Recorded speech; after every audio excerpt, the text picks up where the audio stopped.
কিন্তু এটা বুঝলাম না। ওটা অতীতের স্মৃতি। পালিয়ে আসার শেষ সম্বল বলতে পারেন। বাহ,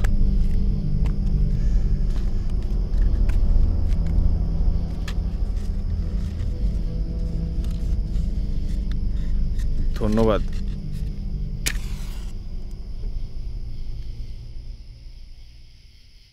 মংপোর সাথে কমরেডের আলোচনা হয়েছিল, নিশ্চয়ই জানেন।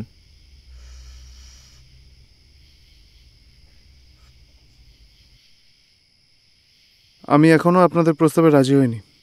তো হয়ে যান। নিপীড়িতদের বিপদের কথা নিশ্চয়ই জানেন। দলের বা দেশের কারোর বিপদ মানে তো নিজেরও বিপদ, তাই না? দিলীপবাবু, থানার নোটিশ বোর্ডে এখন আপনার ছবি।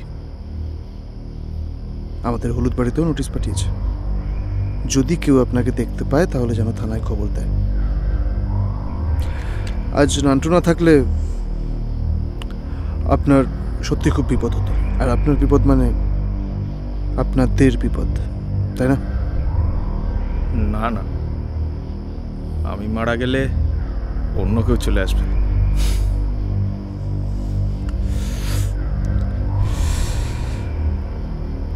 তাহলে বলতে চাইছেন দিলীপ কাশির নাম কেউ জানবে না? চারুবাবুরা আমায় কেন খুঁজবে? আপনি তো আছেন ওদের সাথে।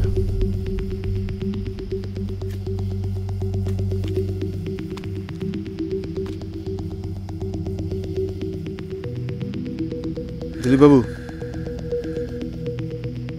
আপনাদের এখন ট্যাক্সেল খালি, টাকার দরকার।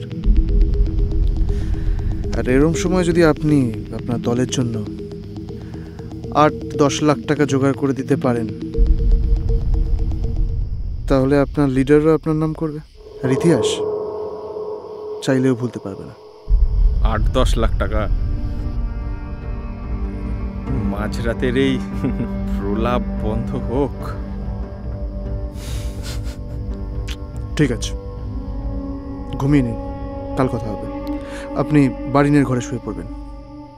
শুভরাত্রি। বারিন, বৌদি তারা আছে, আমি আসছি।